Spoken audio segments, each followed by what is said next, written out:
Hey, and welcome to the Forties Formula, your go-to place for insightful discussions on navigating the 40s and thriving in this transformative decade. We're your hosts, Jasmin and Amanda, two women that are passionate about exploring the challenges and adventures that come with turning 40 and what lies ahead.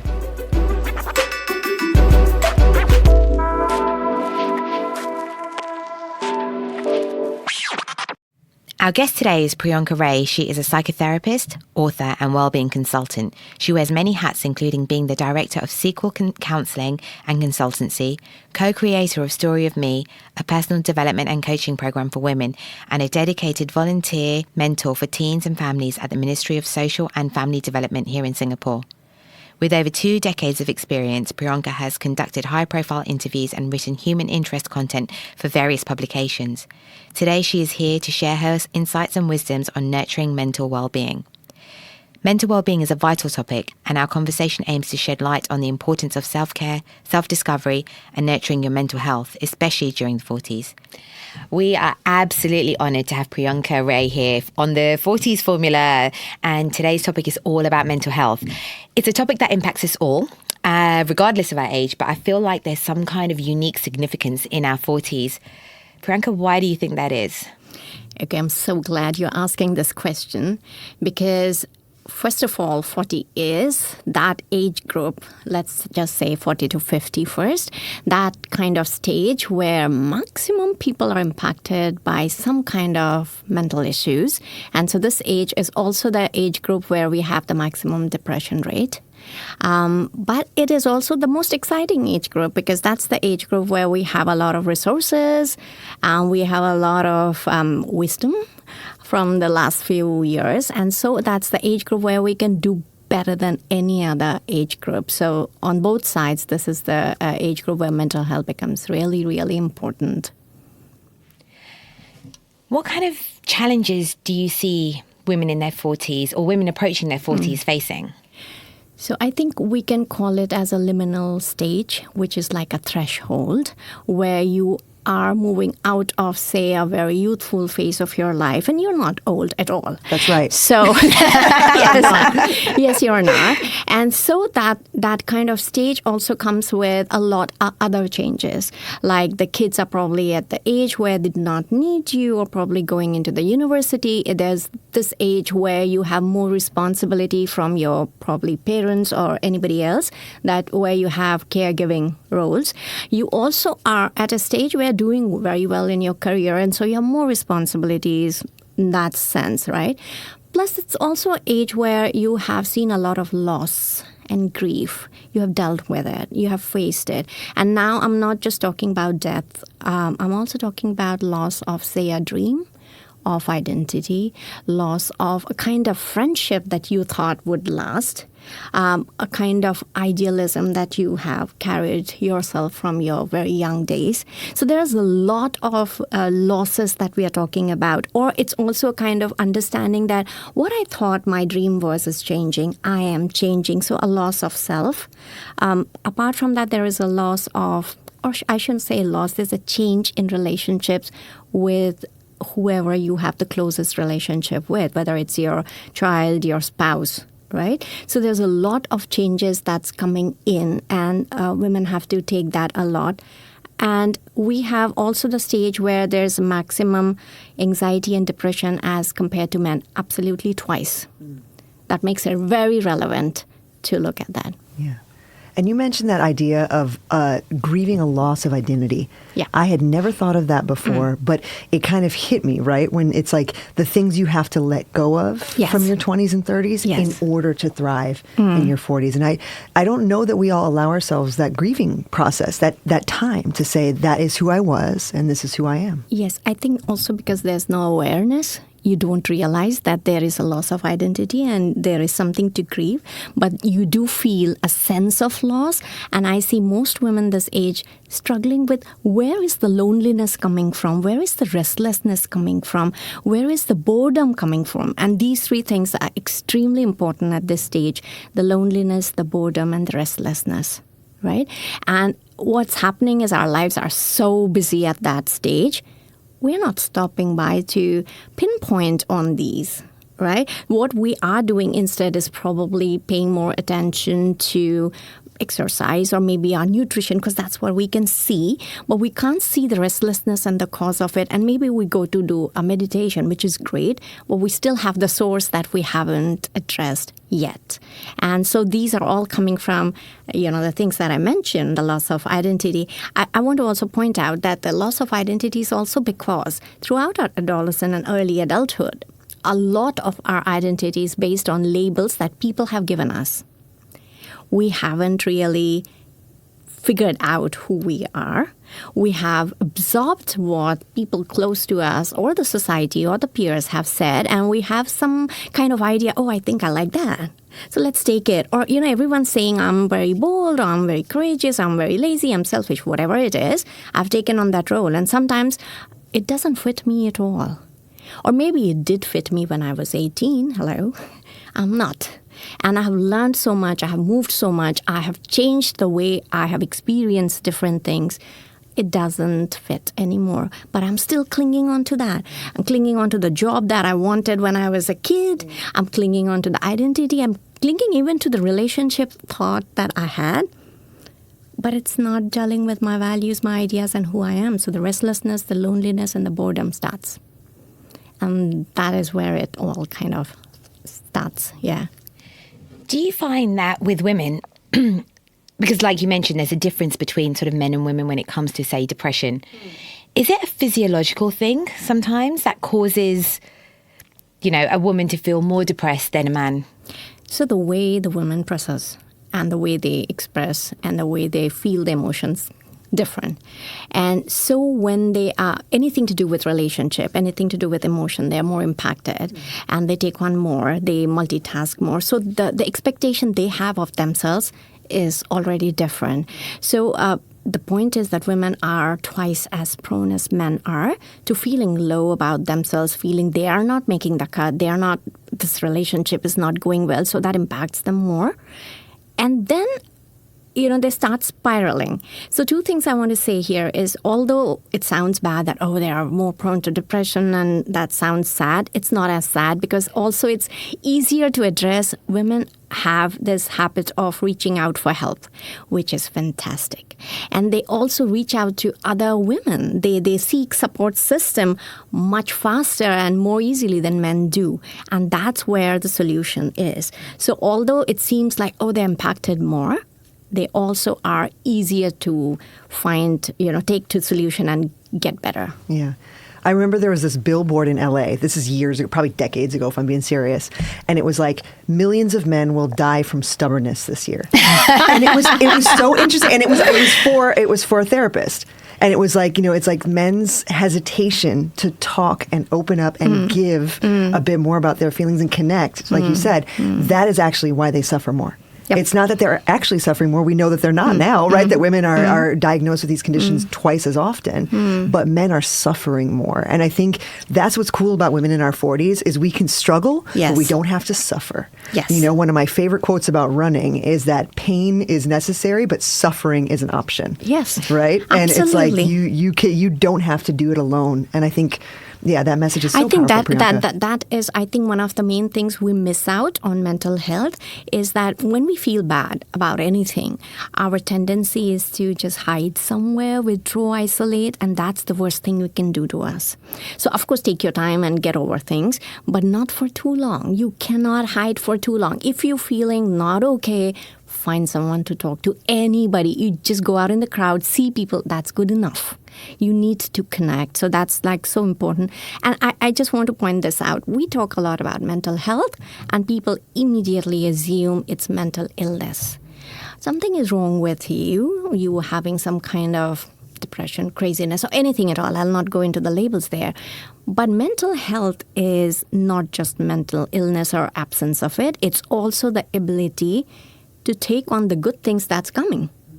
Because if you are not doing well in sort of mental health, not resilient, not ready to take on an opportunity, not having that butterfly in the stomach and still saying, I can take this on, you will not grow. And this stage of 40s is where the maximum opportunities are. Yeah. Are you ready to grow beyond what you thought is also something that you need to address. It's not just, oh, I'm not going to be depressed, I'm not going to be anxious, I'm not going to be low. That's just one part of it. The second part of it is, am I ready to take on what comes? Am I ready to problem solve creatively so that I see solutions where there was not before? And am I ready to grow beyond who I thought ever possible? So we are talking of both sides that need sound mental health, ready to take on the highs and ready to take on the lows, both. Yeah. That's amazing. I feel like it's such an important thing that you've just said. I heard a quote, expectation is the root of all heartache. And I feel like as women, we always expect something. We expect our kids to do things. We expect our husbands to put their socks in the laundry basket. Whatever. Drop that expectation. Taste. So whatever it is, I feel like it's usually our expectations that lead to us feeling sad, feeling bad about what's happening. How can we overcome these, I guess? I think before I even address the expectations we have for others, I think I need to address the expectations on self. And that I feel is more relevant because the language that most of us use for ourselves is we must, we should, we have to reach here, by this time. We have to ensure our kids are getting this grade, or we must see that the house looks, or we must have a spouse who keeps the socks. That is the imposition on self because it tells us we are doing great then. And that's the only time when things are falling into place and when we have the expectations met, we feel we have done our job. It's more to do with us than to do with them. So I'm not saying that we shouldn't have expectations of self or others. We have to, otherwise, where are we going? But the language is important. So it is not the expectation that somebody will do something. It is the expectation, what does it mean to me when they do something? Why am I feeling so satisfied or so accomplished? Because somebody did what we expected them to do. It's not. So I think it's just stepping back and changing the expectations on self first. That it has nothing to do with them doing something or I doing something, then only I'll feel good about myself. It's a flow, not a destination. So I think that's where I would like to say, because we focus too much on the final outcome. And I would just keep saying it's the journey. It's the moment. I'm doing well.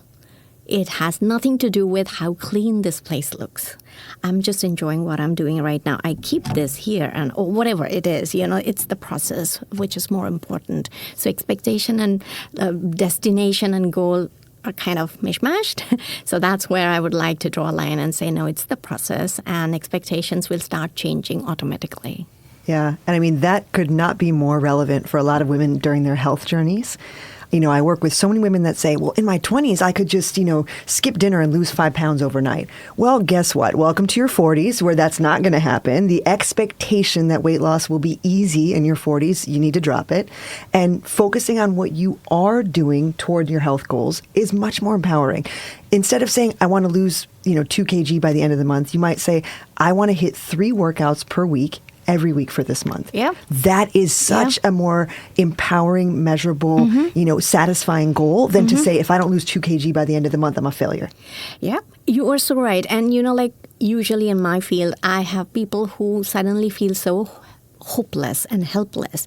And the only way to get them out is just for them to feel I am empowered enough to do something. The fact that I reach out to someone, maybe you, and say that, hey, I think I need to do something about it. And the fact that I have taken a step for myself. Yes. And that is the goal. Yeah, action. That I moved. Yeah. I didn't stay in one place. I moved. Yeah. And that is actually the process. Yeah. And you can look back on that month and say, here's all the check boxes of what I did versus here's this one little number or this one little measure of what I didn't do. Yep. And again, by the way, usually when you do check all those boxes, you get what you wanted anyway. Yeah, but that's the bonus. We are not looking at that too much. Hey, Amanda, picture this. You're in your 40s. I am. You are. you're working, you're raising kids, you're heavily pregnant, and you're hungry. Yep, that's my everyday. But you're not going to feed yourself and your family any old crap. No, and that's exactly why I use the Meat Club. Seriously. The Meat Club is your premier online source for top quality Australian and New Zealand produce right here in Singapore. And if you're tired of the endless struggle of family meal planning, guess what? The Meat Club subscription service delivers high-quality meats direct to your door. And we have a little treat for our listeners. As a new customer, you can get $12 off by using the discount code TFF12. And there's no minimum spend. Discounts are only valid through the website, themeatclub.com.sg. For more updates, recipes, and special offers, don't forget to follow The Meat Club on Instagram at The Meat Club SG. That's The Meat, MEAT CLUB SG. Now back to the show. I also find that being in our 40s, we're kind of sandwiched in between parents and our kids. And there's like pressure coming from both sides. Yes. Do you find that a lot of the women that you speak with are struggling with coping with, dealing with elderly parents or aging parents, and then obviously their kids, and that pressure is just getting too much to them? Yes, and that is so true. So when I'm talking about loss, the loss is also in terms of when you see your parents aging. There's a loss of that image you had when you were a kid, that they are the superman, superwoman who will take care of you. They're so strong and stuff like that. But now that they're aging, you see their vulnerable, weak side. They're depending on you. They're kind of clinging sometimes, right? And then not only are you having that pressure that you need to take care of them, you're also mourning who you thought they were and who they have become. And that's a bit of a sadness which we do not allow ourselves. That grief we have not allowed ourselves, that I feel sad for who they were and what my relationship with them was, because the relationship is changing. And that change has to come and you have to accept. So that becomes hard. On the other side, the kids, they were young. They were completely like, Mama, you're the best. And now they are like, you don't know anything. Right? Wait, I'm sorry. You mean my kids are not going to think I'm the best? I have a 3 and a 2 and one on the way. So they're still thinking I'm the best. Is that going to change, Prionka? Yes. But then again, it's a temporary phase. It may again come back like, okay. My kids are much, much, much older. They did all the transitioning and they're moving closer to me. So that's fine. But that happens. And then there is the whole thing of, am I not needed? Yeah. And I was important. Am I not anymore? And that again hits you. And there's again this loss of identity and a grief of, I was needed. Now suddenly I'm not needed anywhere. And the sandwich that you say causes a lot of stress. When I say stress, let's just break it down. Stress is not bad. People have this habit of saying, oh, I'm so stressed, stress is bad. No, it's not. Stress keeps you moving, right? So stress is great. We need a certain amount of stress to grow. The stress becomes a problem when it continues and on and on and on, and you have not figured out a way to find a little break in between and cool down. It's always like your body and your mind are ready for some threat. And that continued stress is where the burnout comes in. So to identify this is continuing, how and what I can do to have a little pause and a break, find my little places where I can just relax and let down my guard is necessary. Otherwise, it's leading to burnout. And there are we ignore the symptoms of burnout, and that's what it leads to, a lot of physical ailments as well. I always say to my kids, Mummy needs some oxytocin. And they 100% know that that's when I'm coming in for a hug. So, like, oxytocin. That's so sweet. How important is it to maintain a healthy relationship? Like you were talking about relationships earlier. Not only with yourself, but also with your partners and stuff as well. Because I think as you grow, you change. And sometimes, whether it's your siblings, whether it's your husband, your kids, everyone's changing. Everyone has different beliefs, different ideas about what's happening. How can you sort of keep that bond strong? People have this misconception that the relationship you have once just remains the same. Ideally, it should not. I think that acceptance is important. It's changing doesn't mean it's getting worse. But people do have that thought. When I was 20 and dating, he did this, and so he's not doing that now. It's bad. It's bad news. No, it's not. It's high time he did different things for what you need now. And that's a good thing. So relationships will change with everybody. The first and foremost thing is to accept it will change and that it should change. It should not stagnate. That's the first thing. Second thing is that I was saying for a sound mental health, one of the most important thing is connection. And that's where the relationship's coming. If relationship could be bottled into, something and given to people, I would give it every day. Because that's like, in my mind, the thing that I have seen that impacts the most. And so a little bit of thing, as you say, we expect from others, and it's okay. That's a good and healthy relationship. And a little bit we need to put in and change. So what I find, women, especially in their 40s, they are so successful in so many ways that they kind of get arrogant about it. I know best. And this has worked for me. This is what I think should be in the way relationship should be there, in the way I'm a mother, in the way I'm a friend, and the way I'm an employee. And you get fixated on a sense on what you think works, which has been successful at some point. But the whole mantra of this stage is to be okay with change. To see it flowing in a certain way, and instinctively this is what is needed. And I think that's where I want to point out. Women usually have a higher instinct. This is not woo-woo thing. It's proven by a research, right? Any men listening? Yeah. Yes. It's hard science. Yes. But women do not really rely on that. That's the sad part, that the gut instinct is real. We do have more nerves out there. So it's just that we have not clocked it, but we have sensed it. So if there was a suggestion that I would give women is to use your strength. It's a superpower. So instinctively you would know what to do in a relationship. Don't ignore it. Instinctively you will know that my health is not feeling good. Go with it. Instinctively you will know what is good for you.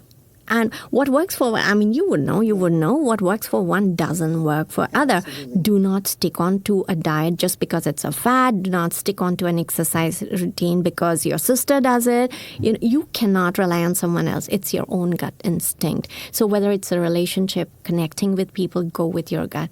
Someone feels good, energizes you. That's your person.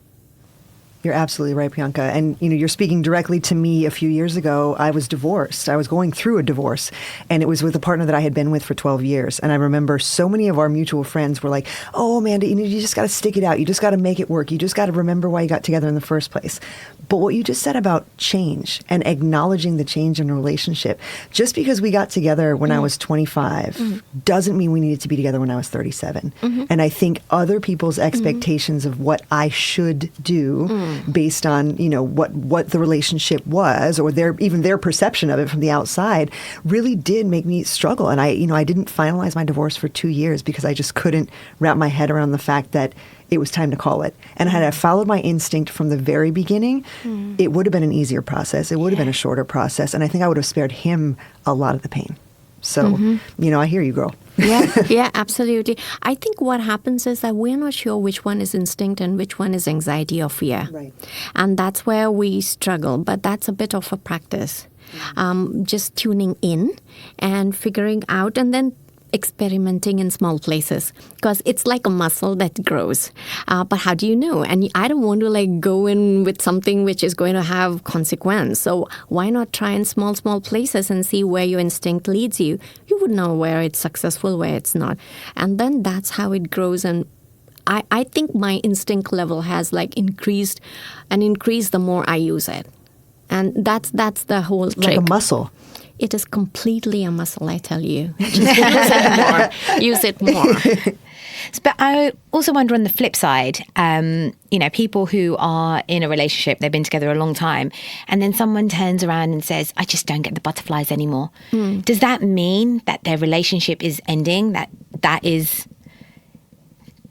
it's done? No. I think a lot of listeners just breathed a sigh of relief. Yeah, like, okay, good. No, I think I'm going to say two things that I've mentioned already before. One is that butterflies doesn't mean it's love, even if you're 18. People react differently. They need different things. And so, again, I would say do not go on the fad, on the movies, on whatever is being fed on social media as to this is what it is. No, it's not. It's your instinct. If you feel complete, you would know. You don't need to look at somebody else to tell you. You would know, and that would be fine. There's no checklist, people. There's really no checklist out there. You know. Second thing that I'm saying is you need different things in different phases of your life. What you needed at that time was something else. What you need now is something else. What you feel complete with, that only you would figure out. And sometimes I feel this whole thing, it's great that people are getting more self-aware. They're tuning into themselves and saying, this is what I need, self-care. It's all good, all fine. But sometimes people are in a hurry to drop something and run to the next thing just because there's an availability of choice.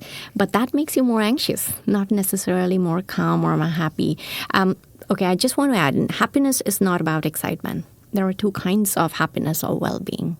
One is the hedonic, which is like the excitement, the fun, the thing that goes like, wee. And then there's the quieter kind, the eudaimonic, which is the satisfaction, the meaning, the purpose, the quiet understanding of this is it. A sigh. So both are needed in equal measures. Maybe sometimes one goes higher, sometimes one goes lower, and that's fine. But we should not base our happiness or feeling of well-being on just one of it. We need both to be complete and feel accomplished or feel fulfilled. You mentioned gut instinct. Based on gut, I'm going to talk about sort of your gut health. Now, people say that your gut health can reflect on your brain health. How much of that would you say is true? Yeah, it is. Yeah? It is. It is true, but I wouldn't just go on the gut health. I mean, of course, physical well-being and mental well-being are really closely connected. And there are no beating around the bush on this. It is. And it can go to the extent of not just anxiety or stress or high BP or diabetes. It goes to cancer, heart diseases, and every single thing. I have got clients who you could see how they have progressed in their healing just because they are able to speak, just because they're able to take out all the pain or all the things that they have been holding on. And that has made a difference. Letting go sometimes of the bitterness is directly related to how physically it shows up. So it's not just the gut. It's all together. That mental as well as physical is one thing. And I wish more and more healthcare professionals would take that into account, and many do. So there are doctors who would immediately ask you to go to someone who can help you with your mental side as well. And it's something, it's holistic.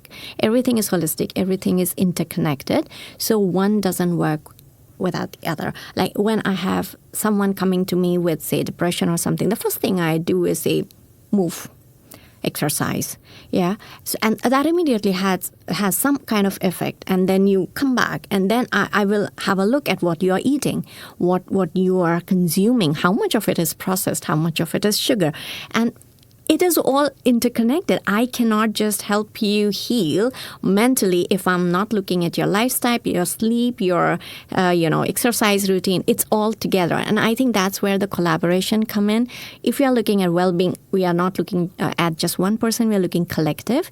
And there has to be a collaboration by everyone to say this is how everybody lifts up. Yeah.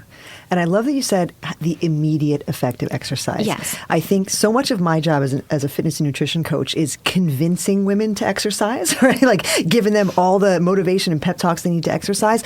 But what's cool about exercise versus something like that might be more daunting, like, a course of physical therapy, for example, is that it's immediate. Yeah. You go out for a walk in the fresh sunshine, and I promise you, you will feel better than 15 minutes previously when you were inside in a dark room feeling crap about yourself. 100%. And feeling crap about your body. Yes. And I mentioned this in another episode, but exercise is scientifically the most effective antidepressant that's non-pharmaceutical that we have.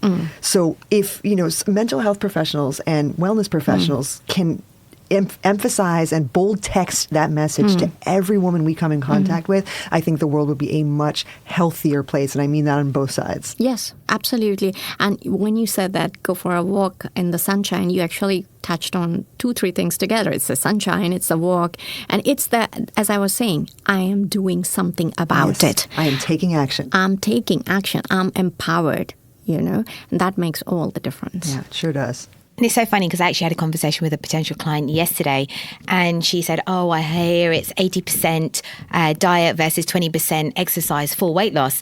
And I said, well, kind of, because you can't out-exercise a bad diet. Sure can't. But that does not mean don't exercise. What that means is go out and exercise, not only for your cardiovascular health, but also for your mental well-being. Like, you need the exercise. Don't just focus on it as a weight loss tool, Exactly. Well, and again, that brings us back to our, what is the purpose of exercise? If the purpose is only weight loss, eventually you will be spinning your wheels. Yeah. That's not a lifelong purpose. Exactly. So my husband always says to me, don't project your stress on me because I'm such a talker. Like, when I feel like something is getting to me, I will just go out there and I'll sort of say it out loud, whether he's listening or he's not listening. But I feel like, I need to get it out. How much of, talking it out how much of talking it out does it help? Does that make sense? I don't even know what I'm saying there. I get you. Yes, it helps. But then it doesn't help everyone. Okay. So, as I said, what works for you, only you will know. So if that's what works for you, you need to do that. However, I must mention that one of the things that we always ask the clients to do is, if something is bothering you, rather than keep it and, let it marinate, say it. Oh, I love that term, let it marinate. Yeah. That's exactly what I would say. Yeah. So say it, but say it doesn't always mean speak it. You can always write it. Or, I have few clients who don't like writing. Journaling, no, I cannot do it. And I don't feel like speaking it out. So what do? So they take on their phone and then they just speak to the phone and they delete it. Amazing. That's cool. And that's okay. That's okay. Basically, just take it out. And it can come in terms of, I speak to my sister, I find a friend, and I find sometimes a stranger to talk to, or I'm writing it down in a journal. Maybe I'm speaking it out somewhere and getting it over with. But then again, it's like the need to speak is different for different people.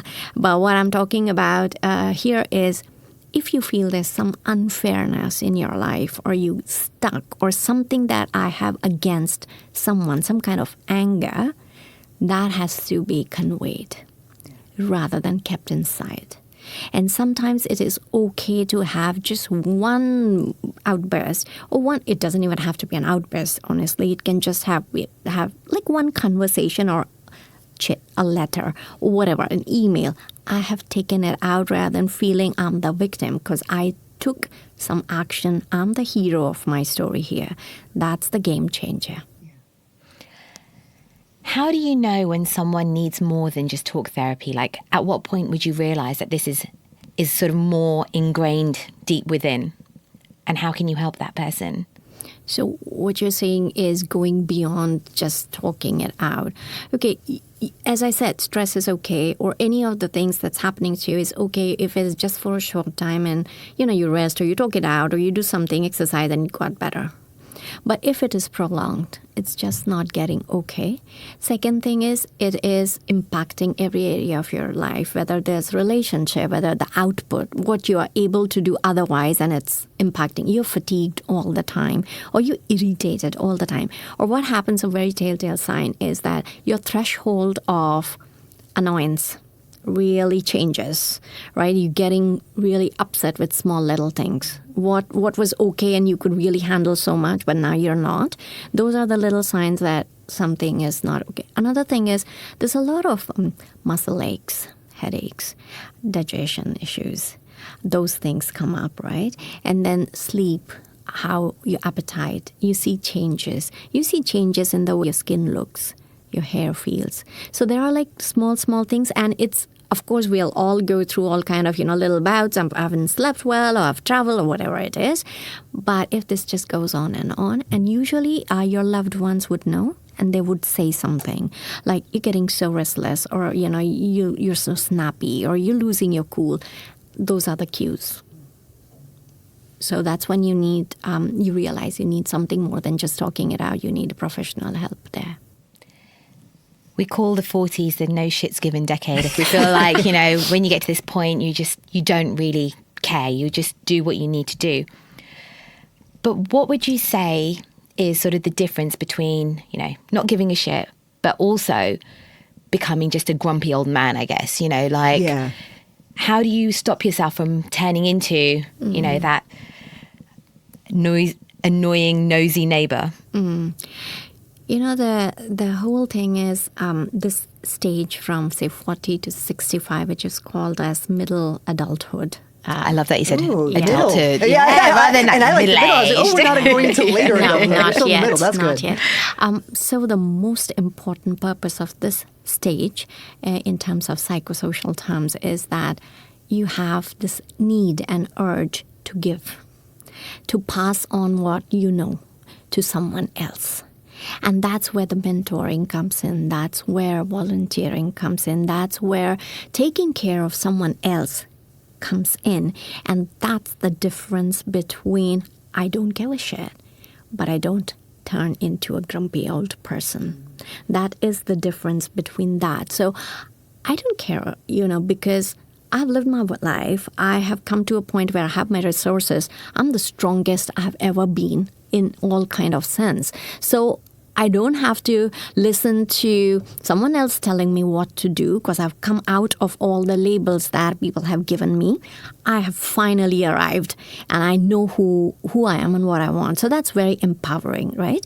On the other hand, as I said, sometimes you get fixated on, I know, yeah, and this is what's going to last. No. So just to have that humility that even this will change, and I'm open to change, and yet to understand that my main task and purpose is to give in some form, whether to take care of my parents, whether to take care of my children, whether to find someone else to mentor. So it is good for people to understand that this stage is going to rely a lot on how much of what we have learned can be passed on, either in terms of what you're doing. You're passing on information, writing a book, writing something else for somebody else, or just helping out, even if it is helping out your neighbor by giving some piece of advice that you have, is also passing on information. So this age has to understand that this is their role, and if they do it, it's beautiful.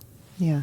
I was watching last night the documentary about life in the blue zones, and they were talking about one of the reasons that Singapore is now a blue zone is because of how Singapore incentivizes multi-generational living and living, having multiple generations of families living together. And I live in a multi-generational home, and I think that resonates so beautifully with the fact that my in-laws can pass on their knowledge to the kids, their knowledge to myself. My husband and I have a constant reminder of a successful relationship living in our home, right? His parents, and our kids see that. And I think that, having access to that information sharing environment and that love and connecting environment is really powerful. And I think that it benefits us in our 40s. And I should definitely say me in my 40s. My husband is young and fresh. And also, his parents in their 60s. I think that everyone is getting a happiness and a mental health benefit just by multi-generational living. So that's where coming back to the thing, isolation is bad. We do. And okay, now, people listening in who might not have the whole family thing might feel I'm losing out. But that's not the case. What I'm trying to say is we got to think of, the whole community as a family. We have to think of probably even the whole world as a family. It doesn't have to be, me and my sibling or my daughter or my husband. That's restricting. What I'm trying to say is the most beautiful part of this stage is to understand we can open up. We don't have to start dividing, or we don't have to start, restricting ourselves. We can open up and include people, include everybody. So that's where it is. Give. Yeah. Amazing. Prionka, it's been absolutely incredible having you here today. But before we say goodbye, we do have one final question we would like to ask you. And it's, what's your 40s formula? Can you share any piece of wisdom, advice to our listeners about how you can thrive in your 40s? Okay. I think a little piece of information, I have moved out of 40s. But the thing is, if I say 40s was, or still probably is, if I can just put in that way, is really a thriving time. And I'm reiterating that people start feeling sad that I'm losing out on this, but there's so much to gain. And you flourish. This is the stage to flourish. My 40s formula is to evolve, to not get fixated on what I think is the best or what I have known to be the best, which means I'm ready to change. Someone tells me something that I think is, wow, cool. And that can be a 15-year-old that I just met. And that's okay. I'm ready to accept. So that's one. The second thing is to move. And I love dancing. So, like finding different ways to keep moving. And I'm also using it as a symbolic stance that not to stay in one place and not to have a stagnation in what you do and how you think, to move. And I think just to enjoy the process, not to compete with anyone. That has been like a real big game changer. Not to always compete, look at someone and see, how I'm feeling bad about myself. I think my profession is such that someone else succeeds, it's good for me, right? So that also has become my mantra, that when I see other people succeed, I'm happy. So there is like too many reasons to be happy then, because someone is always succeeding somewhere. So yeah, that's how I have. Another thing that I have to say is to slow down and look inwards, to grow in self-awareness, and to understand what's working and what's not working. And that's where the instinct comes in, to rely more and more on the instinct and go with it, go with the flow. Lovely. That's amazing. Thank you so much. Thank you so much for having me. Yeah, we are so happy to have had you today, Prionka. Thank you. Thank you. This is Paul, our editor. He's a 25-year-old unmarried Singaporean guy listening to the ramblings of 12 older women on everything from menopause to weightlifting to sex. Paul, what's your thoughts on today's conversation? So, as a young person, I will often question myself, like, what exactly is happiness? Because, I'm in a stage in life where I'm pretty much not sure about where I would want to take my career and life afterwards. And the main thing for people around my age, I guess, is probably finance, career directions, and a sense of purpose in life. Like all three of which I'm pretty much like lacking at the moment. So I've always wondered, like, how can I be happy and pretty much being less stressed about all these life issues, in my current stage in life, while staying realistic, to things at the same time. So I don't know, just an open question, I guess. So just another thought for another day. All right, catch you guys next time. See y'all. Hey guys, did you know that you can leave us questions and comments on FanList? That's right. On fanlist.com/the40s formula, you can leave us a voice note where you can ask us anything, leave us your feedback, or just say hi. Sapnam gave us a 5-star review. Amazing. What an amazing podcast. Having just hit my 40s, this is relatable, inspiring, funny, and right up my street. Love the different perspectives and very practical advice. Thanks, ladies. We're so glad we were able to inspire you, Sapnam. Thank you so much. Before we go, please remember to hit subscribe and take a moment to support the 40s formula by leaving a review on your favorite podcast platform. Your reviews will help us to reach more people and allow us to continue to bring valuable content. It should only take a moment, and it's a free way for you to support the show. You can also stay updated with the 40s formula by following us on Instagram at the 40s formula, all one word. We share behind-the-scenes insights, episode updates, and much more, so please be sure to hit that follow button. We appreciate your time and support. Thank you for being part of this community, and we'll be back next week for more empowering conversations with inspiring guests. Bye.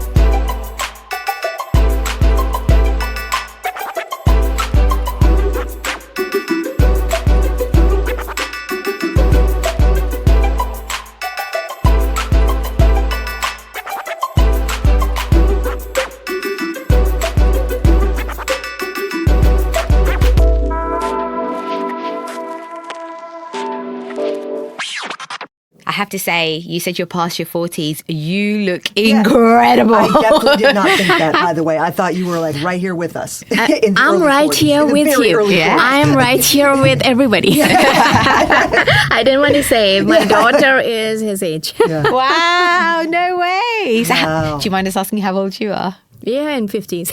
Wow, you look amazing. Like I never would have thought so. I genuinely thought. In fact, I remember you asking, "Is Prionka in her 40s?" Yes, I was like, but questioning whether you were in your 30s. Yeah, exactly. Yeah, we have a couple of guests that are just in their late 30s. You know, so they're not in their 40s yet. And then you and one other guest, which I won't call out for her own sake, are past. Yeah. But that's great because I feel like you're then giving us the knowledge of going past your 40s. So.